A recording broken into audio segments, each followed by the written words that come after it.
99% കുട്ടികളും ശ്രമിച്ചിട്ട് പരാജയപ്പെട്ടു പോയിട്ടുള്ള ഒരു ശീലത്തിനെ കുറിച്ചിട്ടാണ് ഞാൻ പറഞ്ഞിരുന്നത്. രാവിലെ നേരത്തെ എണീക്കുക എന്ന് പറഞ്ഞതാണ് ആ വളരെ സിമ്പിൾ ആയിട്ടുള്ള ശീലം എന്ന് പറയുന്നത്. നമ്മൾ എണീറ്റ പാടെ നമ്മളെ ശരീരം എന്ന് പറയുന്നത് ഒരു മോസ്റ്റ് എനർജറ്റിക് സ്റ്റേറ്റിലായിരിക്കും ഉണ്ടാവുക. നല്ല തുടക്കമാകുന്ന സമയത്ത് നമ്മുടെ ബ്രെയിൻ ഓട്ടോമാറ്റിക്കലി അതിനൊരു നല്ല ദിവസമാക്കിയിട്ട് മാറ്റും. ഈ ഒരു ശീലം സ്റ്റാർട്ട് ചെയ്യാനുള്ള 5 സ്ട്രോങ് റീസൺസ് ആണ് ഞാൻ പറഞ്ഞത്. നിങ്ങളൊന്ന് മനസ്സ് കണ്ടാൽ മാത്രം മതി, നിങ്ങളുടെ ബ്രെയിൻ ഇതിനെ ഓട്ടോമാറ്റിക്കലി ഇതിനൊരു റിയാലിറ്റി ആക്കിയിട്ട് മാറ്റും. നമ്മൾ ഈ ഒരു ശീലം പതിവാക്കി നോക്കല്ലേ. ഈ അടുത്ത് എൻ്റെ ഒരു സ്റ്റുഡൻറ്റ് ചോദിച്ചുള്ള ഒരു ചോദ്യമാണ്, സർ ഞാനൊരു ആവറേജ് സ്റ്റുഡൻ്റ് ആണ്, പക്ഷേ ഈ ഒരു ക്രിസ്മസ് എക്സാം ആകുമ്പോഴത്തേക്ക് എനിക്കൊരു ക്ലാസ് ടോപ്പറായിട്ട് മാറണം. എന്തൊക്കെ ശീലങ്ങളാണ് എനിക്ക് ഉണ്ടാക്കിയെടുക്കാൻ പറ്റുന്നത്, അല്ലെങ്കിൽ എന്തൊക്കെ കാര്യങ്ങൾ ശ്രദ്ധിച്ചാലാണ് എനിക്ക് ഈ ഒരു ലെവലിൽ എത്താൻ പറ്റുന്നത് എന്നുള്ളതാണ് അവൻ ചോദിച്ചത്. അപ്പോൾ ചോദ്യം കേട്ട പാടെ തന്നെ ഞാനൊരു ലിസ്റ്റ് ഓഫ് ശീലങ്ങളെ അവൻ അങ്ങോട്ട് പറഞ്ഞു കൊടുത്തു. ഇതെല്ലാം കൂടെ കേട്ടിട്ട് ഇതെല്ലാം കൂടെ ഒന്നും എനിക്ക് നടക്കില്ല സാർ, പക്ഷേ തുടക്കം കിട്ടാൻ വേണ്ടിയിട്ട്, ഒരു സ്റ്റാർട്ട് കിട്ടാൻ വേണ്ടിയിട്ട് ഒരു 1-2 ശീലങ്ങൾ സാർ ഒന്ന് പിക്ക് ചെയ്ത് തരുമോ എന്നുള്ളതാണ് അവൻ ചോദിച്ചത്. 99% കുട്ടികളും ശ്രമിച്ചിട്ട് പരാജയപ്പെട്ടു പോയിട്ടുള്ള ഒരു ശീലത്തിനെ കുറിച്ചിട്ടാണ് ഞാൻ പറഞ്ഞിരുന്നത്. അല്ലെങ്കിൽ 99% ആളുകളെക്കാളും ഒരു പടി മുന്നിലെത്താൻ നിങ്ങളെ ഹെൽപ്പ് ചെയ്യുന്ന വളരെ സിമ്പിൾ ആയിട്ടുള്ള എന്നാൽ എഫക്റ്റീവ് ആയിട്ടുള്ള ഒരു ശീലത്തിനെ കുറിച്ചിട്ടാണ് ഞാൻ പറഞ്ഞു തരാൻ ഉദ്ദേശിക്കുന്നത്. ഇത്രയും കോംപ്ലിക്കേറ്റഡ് ആയിട്ടൊന്നും പറയണ്ട. രാവിലെ നേരത്തെ എണീക്കുക എന്ന് പറഞ്ഞതാണ് ആ വളരെ സിമ്പിൾ ആയിട്ടുള്ള ശീലം എന്ന് പറയുന്നത്. നമ്മളിതിനെ 5 AM ക്ലബ് എന്നാണ് വിളിക്കുക. ഇതൊരു ക്ലബ്ബാണ്.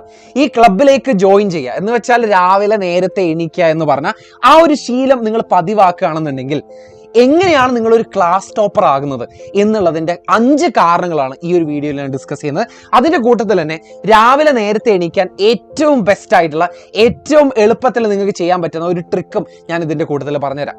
അപ്പോൾ ഈ 5 കാരണങ്ങൾ പറയുന്നതിന് മുന്നേ നിങ്ങൾ രാവിലെ എപ്പോഴാണ് എണീക്കുക എന്നുള്ളത് ഒന്ന് കമൻറ്റ് ബോക്സിൽ പറയാം. അതിനുശേഷം നമുക്ക് വീഡിയോയിലേക്ക് പോകാം. ഒന്നാമതായിട്ട് നമ്മുടെ ഫോക്കസ് ഏറ്റവും ഷാർപ്പായിട്ട് ഉണ്ടാകുന്ന ഒരു സമയം എന്ന് പറയുന്നത് അത് നമ്മൾ രാവിലെ എണീറ്റ പാടെയായിരിക്കും. നമ്മുടെ മനസ്സിൽ വേറെയുള്ള ചിന്തകളോ വേറെയുള്ള ഡിസ്ട്രാക്ഷൻസോ ഇല്ലാതെ നമ്മളൊരു കാര്യത്തിലേക്ക് 100% ഫോക്കസ് നമുക്ക് കൊടുക്കാൻ പറ്റുന്ന ഒരു സമയം അത് രാവിലെ നമ്മൾ എണീറ്റ പാടെ മാത്രമേ നമ്മളെ കൊണ്ട് നടക്കുള്ളൂ. നമ്മൾ ഒരു ദിവസം നമ്മൾ കണ്ടിന്യൂ ചെയ്യുന്തോറും ഇല്ലേ ഓരോ കാര്യങ്ങളായിട്ട് നമ്മുടെ തലയിലേക്ക് ഇങ്ങനെ ഒരു ലെയറായിട്ട് കയറും. നമ്മൾ ഡിസ്ട്രാക്റ്റഡ് ആവാനും നമ്മുടെ എനർജി ഡൗൺ ആവാനൊക്കെ ഇത് കാരണമാവും. അപ്പോൾ ഫോക്കസ് എന്ന് പറയുന്നത് നമ്മുടെ ശരീരത്തിലും കൂടെ ഉള്ള ഒരു കാര്യമാണ്. നമ്മൾ എണീറ്റ പാടെ നമ്മളെ ശരീരം എന്ന് പറയുന്നത് ഒരു മോസ്റ്റ് എനർജറ്റിക് ഒരു സ്റ്റേറ്റിലായിരിക്കും ഉണ്ടാവുക. അപ്പോൾ ഇതിന് സൈക്കോളജിക്കലായ കാരണങ്ങളുണ്ട്, ഫിസിയോളജിക്കലായ കാരണങ്ങളുണ്ട്. എന്ന് വെച്ചാൽ മനഃശാസ്ത്രപരമായ കാര്യങ്ങളുണ്ട്, ശാരീരികമായിട്ടുള്ള കാരണങ്ങളുണ്ട്. നമുക്ക് നമ്മുടെ തലച്ചോറിൽ പലതരത്തിലുള്ള ന്യൂറോ ട്രാൻസ്മിറ്ററുകൾ പ്രൊഡ്യൂസ് ചെയ്യുന്ന ഒരു സമയമാണ് ഈ രാവിലെ എണീച്ചപാടെയുള്ള സമയം. അത്രയൊന്നും നിങ്ങൾ ആലോചിക്കേണ്ട. ഇതിന് ശാസ്ത്രീയമായ കാരണങ്ങളുണ്ട്. എന്തുകൊണ്ടാണ് നമ്മുടെ തലച്ചോറ് ഏറ്റവും ഷാർപ്പ് ഫോക്കസിലാകുന്നത് എന്നുള്ളത് മാത്രം നിങ്ങൾ മനസ്സിലാക്കിയാൽ മതി.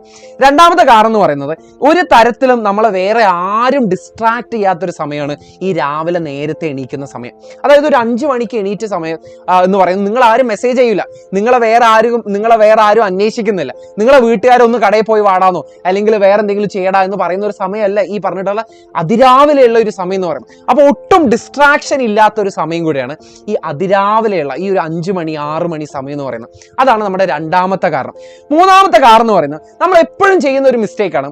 നമ്മൾ ആ ദിവസത്തിന്റെ തുടക്കം ഒന്ന് പാളിക്കഴിഞ്ഞാൽ, ആ ദിവസത്തിന്റെ തുടക്കം ഒന്ന് നമ്മൾ പ്ലാൻ ചെയ്ത പോലെ ഒന്നും നടന്നില്ല എന്നുണ്ടെങ്കിൽ നമ്മൾ വിചാരിക്കും ഇന്നത്തെ ദിവസം അങ്ങനെ പോട്ടെ, ഇന്നത്തെ ദിവസം ഞാൻ പ്ലാൻ ചെയ്ത പോലെ ഒന്നും ആയില്ല, ഇന്നത്തെ ദിവസം അങ്ങനെ അങ്ങോട്ട് പോട്ടെ എന്ന് പറയും. അങ്ങനെ പോട്ടെ എന്ന് പറഞ്ഞിട്ട് ഓരോ ദിവസങ്ങളായിട്ട് കൂടിയിട്ടായിരിക്കും ആ മാസം അങ്ങോട്ട് കൊളാകുന്നത്. ആ മാസം അല്ലെങ്കിൽ ആ ഒരു എക്സാം സീസണെ കൊളാകുന്നത് ഇങ്ങനെയായിരിക്കും. അപ്പോൾ നമ്മൾ രാവിലെ നമുക്ക് എത്രയാണോ ചെയ്യാനുള്ള പണി അത് കുറച്ചാണെങ്കിൽ കുറച്ച് നമ്മൾ പണിയെടുക്കുന്ന സമയത്തല്ലേ നമുക്ക് സ്വാഭാവികമായിട്ട് നമ്മുടെ ബ്രെയിന് അതൊരു ഗുഡ് സ്റ്റാർട്ടായിട്ടാണ് കാണുക, ഒരു നല്ല തുടക്കമായിട്ടാണ് നമ്മുടെ ബ്രെയിൻ അതിനെ കാണുക. അപ്പം നല്ല തുടക്കമാകുന്ന സമയത്ത് നമ്മുടെ ബ്രെയിൻ ഓട്ടോമാറ്റിക്കലി അതിനൊരു നല്ല ദിവസമാക്കിയിട്ട് മാറ്റും. ഇങ്ങനെ ഒരുപാട് ചെറിയ നല്ല ദിവസങ്ങൾ കൂടിച്ചേരുമ്പോഴാണ് ഒരു നല്ല മാസം ഉണ്ടാകുന്നത്, അല്ലെങ്കിൽ ഒരു എക്സാം സീസൺ ഉണ്ടാകുന്നത്. അപ്പോൾ എങ്ങനെയാണ് നമ്മളൊരു ക്ലാസ് ടോപ്പറായിട്ട് മാറുന്നത് എന്നുള്ളത് നിങ്ങൾക്ക് മനസ്സിലായിട്ടുണ്ടാവും. ഇത്തരം ചെറിയ ശീലങ്ങളാണ് ഇങ്ങനെ ക്യുമുലേറ്റ് ചെയ്തിട്ട്, അതായത് ഇങ്ങനെ കൂടിച്ചേർന്നിട്ട് നമ്മളൊരു വലിയ ഒരു റിസൾട്ടിലേക്ക് നമ്മളെ കൊണ്ടെത്തിക്കുന്നത്. നാലാമത്തെ റീസൺ ആയിട്ട് നമുക്ക് പറയാൻ പറ്റുന്നത് ഇംപ്രൂവ്ഡ് മെമ്മറിയാണ്. അതായത് ഷാർപ്പ് ഫോക്കസിലാകും എന്നുള്ളത് ഞാൻ ഓൾറെഡി പറഞ്ഞല്ലോ. ഈ ഷാർപ്പ് ഫോക്കസ് നമ്മളെ ലോങ് ടേം മെമ്മറിയിലേക്ക് കാര്യങ്ങളെ പെട്ടെന്ന് എത്തിക്കാൻ ഹെൽപ്പ് ചെയ്യും. അതായത് നമ്മളൊരു കാര്യം പഠിച്ചു കഴിഞ്ഞാൽ വളരെ ഷാർപ്പ് ഫോക്കസിലാണ് നമ്മളത് പഠിക്കണമെന്നുണ്ടെങ്കിൽ വളരെ പെട്ടെന്ന് തന്നെ നമ്മുടെ ലോങ് ടേം മെമ്മറിയിലേക്ക് അത് കയറും. അപ്പോൾ കുറേ കാലം ദീർഘകാലത്തേക്ക് നമുക്ക് ഈ പറഞ്ഞ പഠിച്ച കാര്യങ്ങളൊക്കെ ഓർത്തു വെക്കാൻ പറ്റും. അപ്പോൾ പഠിക്കാൻ ഏറ്റവും നല്ല എളുപ്പം അല്ലെങ്കിൽ ഏറ്റവും കുറഞ്ഞ സമയം കൊണ്ട് നമുക്കൊരു വലിയ ടോപ്പിക്കൊക്കെ പഠിക്കാൻ നമ്മൾ എണീറ്റ പാടെയുള്ള ഈ ഒരു അതിരാവിലെയുള്ള ഒരു സമയമാണ് ഏറ്റവും നല്ലത്. ഇനി അഞ്ചാമതായിട്ട് നമുക്കൊരു കാരണം പറയാൻ പറ്റുന്നില്ലേ, നമുക്ക് അക്കാഡമിക് ഡിസിപ്ലിൻ ഉണ്ടാക്കാൻ പറ്റുമെന്നുള്ളതാണ്. ഈ അക്കാഡമിക് ഡിസിപ്ലിനെ കുറിച്ചിട്ട് പറയുകയാണെന്നുണ്ടെങ്കിൽ നിങ്ങളിപ്പോൾ ഏത് ക്ലാസ്സിലും ആയിക്കോട്ടെ, നിങ്ങളിപ്പോൾ 8th സ്റ്റാൻഡേർഡിലുള്ള ഒരു സ്റ്റുഡൻ്റ് ആയിക്കോട്ടെ, നിങ്ങൾ 9th സ്റ്റാൻഡേർഡിലുള്ള ഒരു സ്റ്റുഡൻ്റ് ആയിക്കോട്ടെ, നിങ്ങൾ SSLC 10th സ്റ്റാൻഡേർഡിലുള്ള ഒരു സ്റ്റുഡൻ്റ് ആയിക്കോട്ടെ, ഈ ഒരു വർഷം എന്ന് പറയുന്നത്, ഈ വർഷത്തെ ഏറ്റവും നല്ല റിസൾട്ട് ഉണ്ടാക്കിയെടുക്കുക എന്ന് പറയുന്നത് അതൊരു വലിയൊരു പർവ്വതം പോലെയാണ്. അതൊരു വലിയ ടാസ്ക്കാണ്. ഈ ഒരു വലിയ ടാസ്ക് നമുക്ക് ഒരൊറ്റ അടിക്ക് എടുത്താൽ പൊങ്ങൂല. അപ്പോൾ നമ്മൾ എന്ത് ചെയ്യണം? നമ്മൾ ഇതിനെ ബ്രേക്ക് ഡൗൺ ചെയ്യേണ്ടി വരും. നമ്മൾ ഇതിനെ ചെറിയ ചെറിയ കഷ്ണങ്ങളാക്കിയിട്ടേ നമുക്ക് പഠിക്കാൻ പറ്റുള്ളൂ. അപ്പോൾ ഇതിനെങ്ങനെ കഷ്ണങ്ങളാക്കിയിട്ട് മാറ്റണമെന്നുണ്ടെങ്കിൽ ഏറ്റവും വലിയൊരു ശീലം എന്ന് പറയുന്നത് അത് ഡിസിപ്ലിനാണ്. ഡിസിപ്ലിൻ ഇല്ലാതെ ഈ പറഞ്ഞ കാര്യങ്ങളൊന്നും നമുക്ക് തൊടാൻ പറ്റില്ല. നമുക്ക് മോട്ടിവേറ്റഡ് ആവും, നമുക്ക് ഇൻസ്പയർഡ് ആവാം, നമുക്കിങ്ങനെ കുറച്ച് ഫയറിൽ നമുക്ക് പണിയെടുക്കാൻ തുടങ്ങാം. പക്ഷെ അത് ദീർഘകാലത്തേക്ക് ഇങ്ങനെ കണ്ടിന്യൂ ചെയ്ത് കൊണ്ടുപോകണമെന്നുണ്ടെങ്കിലേ, അത് ദീർഘകാലം അല്ലെങ്കിൽ ഈ വർഷാവസാനം വരെ അത് കണ്ടിന്യൂ ചെയ്യണമെന്നുണ്ടെങ്കിൽ നമുക്ക് ആദ്യം വേണ്ടത് ഡിസിപ്ലിനാണ്. ഡിസിപ്ലിന് നമ്മുടെ ബ്രെയിനെ പറഞ്ഞ് പഠിപ്പിക്കാൻ ഏറ്റവും നല്ല വഴി എന്താ പറയുക, ഏറ്റവും സിമ്പിളായ വഴി എന്താണെന്ന് അറിയോ? രാവിലെ നേരത്തെ എണീക്കുക. നിങ്ങൾക്ക് കേൾക്കുമ്പോൾ ഭയങ്കര സിമ്പിളായിട്ട് തോന്നും, പക്ഷേ ഈ ഒരു ഒറ്റ ശീലം നിങ്ങൾ പതിവാക്കുകയാണെന്നുണ്ടെങ്കിലേ നമുക്ക് ഈ അക്കാഡമിക് ഡിസിപ്ലിനെ പതുക്കെ കൊണ്ടുവരാൻ പറ്റും. ഇങ്ങനെയാണ് നമ്മൾ ശരിക്കും പറഞ്ഞാൽ ഈ ഒരു ക്രിസ്മസ് എക്സാം ആകുമ്പോഴത്തേക്ക് ഒരു ടോപ്പർ ലെവലിലേക്ക് ഈ ഒരൊറ്റ സിമ്പിളായിട്ടുള്ള ഈ ഒരൊറ്റ ശീലം കാരണം നമുക്ക് ഇത്രയും വലിയൊരു റിസൾട്ട് ഉണ്ടാക്കാൻ പറ്റും. ഈ 5 കാരണങ്ങളാണ് എനിക്ക് വളരെ സിമ്പിളായിട്ട് നിങ്ങളോട് പറയാൻ പറ്റുന്നത്. 5 സ്ട്രോങ് റീസൺസ്, ഈ ഒരു ശീലം സ്റ്റാർട്ട് ചെയ്യാനുള്ള 5 സ്ട്രോങ് റീസൺസ് ആണ് ഞാൻ പറഞ്ഞത്. പക്ഷെ നിങ്ങൾക്കറിയാം, ഈ പറഞ്ഞതൊക്കെ നമുക്ക് ഓൾറെഡി അറിയാവുന്ന കാര്യങ്ങളായിരിക്കും, പലയിടത്തുനിന്നും നമ്മൾ പലരിൽ നിന്നും കേട്ട കാര്യങ്ങളായിരിക്കും. പക്ഷെ ഇതല്ല ഞാൻ പറയാൻ ഉദ്ദേശിക്കുന്നത്. ഞാൻ ഈ ശീലം എങ്ങനെ ഉണ്ടാക്കിയെടുക്കാൻ പറ്റും എന്നുള്ളതാണ് ഞാൻ പറഞ്ഞുതരാൻ ഉദ്ദേശിക്കുന്നത്. ഒരുപാട് ലീഡേഴ്സും ഒരുപാട് കമ്പനികളുടെ സിഇഒമാരും ഒരുപാട് തലപ്പത്തിരിക്കുന്ന ആളുകളും നേതാക്കന്മാരും, എന്തിനധികം പറയുന്നു, നമ്മുടെ അജാസ് സാറും ദാനിഷ് സാറും തുടങ്ങി ഒരുപാട് എഡ്യൂപോർട്ടിലുള്ള ഫാക്കൽറ്റീസും ടീച്ചേഴ്സും ഒക്കെ പരിശീലിക്കുന്ന ഒരു ശീലത്തിനെ കുറിച്ചാണ് ഞാൻ പറഞ്ഞു തരുന്നത്. എങ്ങനെയാണ് നമുക്ക് അതിരാവിലെ 5 മണിക്ക് എണീക്കാൻ പറ്റുന്നത്, അല്ലെങ്കിൽ ഈ പറഞ്ഞിട്ടുള്ള 5 AM ക്ലബിലേക്ക് നമുക്ക് എങ്ങനെ ജോയിൻ ചെയ്യാൻ പറ്റും എന്നുള്ളതാണ് ഞാൻ വളരെ സിമ്പിളായിട്ട് പറഞ്ഞു തരുന്നത്. ഈ ഒരൊറ്റ ചെറിയ ശീലം കൊണ്ട് നമുക്കതിന് പറ്റും. നിങ്ങൾ ഉറങ്ങാൻ കിടക്കുന്നതിൻ്റെ ഒരു 2 മിനിറ്റ് മുന്നേ, അല്ലെങ്കിൽ നിങ്ങൾ ഉറങ്ങുന്നതിൻ്റെ ഒരു 2 മിനിറ്റ് മുന്നേ നിങ്ങൾക്ക് ചെയ്യാൻ പറ്റുന്ന ഒരു സിമ്പിൾ ആയിട്ടുള്ള ഒരു ട്രിക്കാണ് ഞാൻ പറഞ്ഞു തരാൻ ഉദ്ദേശിക്കുന്നത്. അതായത് നിങ്ങൾ അടുത്ത ദിവസം എണീക്കുന്നതായിട്ട് നിങ്ങളുടെ മനസ്സിലൊന്ന് വിചാരിക്കുക, നിങ്ങളൊന്ന് മനസ്സിൽ വിഷ്വലൈസ് ചെയ്യുക. ഇതാണ് ആ പറഞ്ഞ ടെക്നിക്കിൻ്റെ പേര്, വിഷ്വലൈസേഷൻ. ഈ പറഞ്ഞ ടീച്ചേഴ്സും ബെസ്റ്റ് ഫാക്കൽറ്റീസും എല്ലാവരും ചെയ്യുന്ന ഒരു പരിപാടിയാണ്. എല്ലാവരുടെ അടുത്തും ഞാൻ ചോദിച്ചിട്ടുള്ളത് നിങ്ങൾ എങ്ങനെയാണ് രാവിലെ എണീക്കുന്നുള്ളത്. അപ്പോൾ നിങ്ങൾ ആകെ ചെയ്യേണ്ടത് എന്താണെന്ന് വെച്ചാൽ, ഉറങ്ങാൻ കിടക്കുന്ന ആ ഒരു സമയത്ത് നിങ്ങളൊരു 2 മിനിറ്റ് നിങ്ങളുടെ കയ്യിലുണ്ടെങ്കിൽ നിങ്ങൾക്ക് ചെയ്യാൻ പറ്റും. അതായത് അടുത്ത ദിവസം നിങ്ങൾ എണീക്കുന്നതായിട്ട് നിങ്ങൾ മനസ്സിലൊന്ന് കാണുക. നിങ്ങൾ വെറുതെ മനസ്സിൽ കണ്ടാൽ പോരാ, നിങ്ങൾ അതിരാവിലെ എണീക്കുന്നു, നിങ്ങൾക്ക് പഠിക്കാനുള്ള കാര്യങ്ങളൊക്കെ ഒന്ന് നോട്ട് ചെയ്ത് വെക്കുന്നു, നിങ്ങൾക്കൊരു ടു ഡു ലിസ്റ്റ് ഉണ്ടാക്കി വെക്കുന്നു. ഇന്ന ചാപ്റ്റേഴ്സ്, ഇന്ന സബ്ജക്റ്റിലെ ഇന്ന ചാപ്റ്റേഴ്സ് ആയിരിക്കും ഞാൻ പഠിക്കാൻ പോകുന്നുള്ളൂ, ലിസ്റ്റ് ചെയ്ത് വെക്കുന്നു.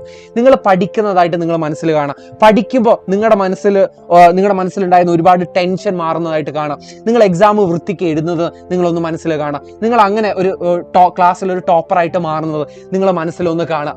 നിങ്ങളൊന്ന് മനസ്സ് കണ്ടാൽ മാത്രം മതി, നിങ്ങളുടെ ബ്രെയിൻ ഇതിനെ ഓട്ടോമാറ്റിക്കലി ഇതിനൊരു റിയാലിറ്റി ആക്കിയിട്ട് മാറ്റും. ഇതാണ് വിഷ്വലൈസേഷൻ എന്ന് പറയുന്ന ഒരു ട്രിക്ക്. നിങ്ങളോട് 2 കാര്യങ്ങൾ ഞാൻ കമൻറ്റ് ചെയ്യാൻ പറഞ്ഞിട്ടുണ്ടായിരുന്നു. അതിൽ ഒന്നാമത്തെ കാര്യം എന്ന് പറയുന്നത് നിങ്ങൾ രാവിലെ എപ്പോഴാണ് എണീക്കുന്നത് എന്നുള്ളതാണ്. രണ്ടാമതായിട്ട് നിങ്ങൾ ഈ പറഞ്ഞ 2 മിനിറ്റ് കൊണ്ട് നമുക്ക് ചെയ്യാൻ പറ്റുന്ന ഈ ഒരു കാര്യം, ഈ ഒരു ട്രിക്ക് ഒന്ന് ചെയ്ത് നോക്കുക. നിങ്ങൾ ചെയ്ത് നോക്കിയിട്ട് നിങ്ങൾക്ക് ഇത് സക്സസ് ആയോ ഇല്ലേ എന്നുള്ളത് നിങ്ങളൊന്ന് അടുത്ത ദിവസം ഒന്ന് കമൻറ്റ് ചെയ്യാം. ഒരൊറ്റ ദിവസം കൊണ്ട് ഇത് പയറ്റി വിജയിച്ചോ ഇല്ല എന്നല്ല ഞാൻ ചോദിക്കുന്നത്. ഇത് നിങ്ങൾ ചെയ്ത് നോക്കിയിട്ടില്ലേ, ഒരു 2-3 ദിവസം ചെയ്ത് നോക്കിയിട്ട് നിങ്ങൾക്ക് എന്തെങ്കിലും റിസൾട്ട് കിട്ടിയോ ഇല്ല എന്നുള്ളത് നിങ്ങളൊന്ന് കമൻറ്റ് ബോക്സിൽ അറിയിക്കുക. ഷുവറായിട്ടും 100% നിങ്ങൾക്ക് ഒരു റിസൾട്ട് തരും. പക്ഷെ നിങ്ങൾ എത്ര ആത്മാർത്ഥതയോടെയാണ് നിങ്ങളിത് വിഷ്വലൈസ് ചെയ്യുന്നത് എന്നുള്ളതിനെ ഡിപ്പെൻഡ് ചെയ്തിരിക്കും. നിങ്ങളുടെ മനസ്സിൽ അത്രയും ആത്മാർത്ഥമായിട്ട് തന്നെ അത് കാണണം. അതായത് നമ്മുടെ മനസ്സിൽ അതൊന്ന് വിചാരിക്കണം. നിങ്ങൾ എങ്ങനെ അടുത്ത ദിവസം രാവിലെ എണീക്കുന്നു, നിങ്ങളൊരു കപ്പ് ചായ ആയിട്ട് അവിടെ ഇരിക്കുന്നു, പഠിക്കാനിരിക്കുന്നു, നിങ്ങളുടെ മനസ്സിലുള്ള ടെൻഷനുകളൊക്കെ പതുക്കെ പോകുന്നു. നിങ്ങൾ പതുക്കെ ഓരോ ദിവസം അങ്ങനെ ചെയ്യുമ്പോൾ നിങ്ങൾ ആ സബ്ജക്റ്റിലുള്ള ഏറ്റവും അടിപൊളി സ്റ്റുഡൻ്റ് ആയിട്ട് മാറുന്നു, നിങ്ങൾ ക്ലാസ്സിലെ ഏറ്റവും അടിപൊളി സ്റ്റുഡൻ്റ് ആയിട്ട് മാറുന്നു, നിങ്ങൾ ക്ലാസ് ടോപ്പറായിട്ട് മാറുന്നു. ഇത് നിങ്ങൾ മനസ്സിൽ ജസ്റ്റ് ഒന്ന് ഇമാജിൻ ചെയ്താൽ മതി. അപ്പോൾ എങ്ങനെയാ നമ്മൾ ഈ ഒരു ശീലം പതിവാക്കി നോക്കല്ലേ. അപ്പോൾ നിങ്ങൾ എന്തായാലും ഇതൊന്ന് ടെസ്റ്റ് ചെയ്ത് നോക്കിയിട്ട് ഇതിൻ്റെ റിസൾട്ട് എന്നെ അറിയിക്കണം. ബൈ.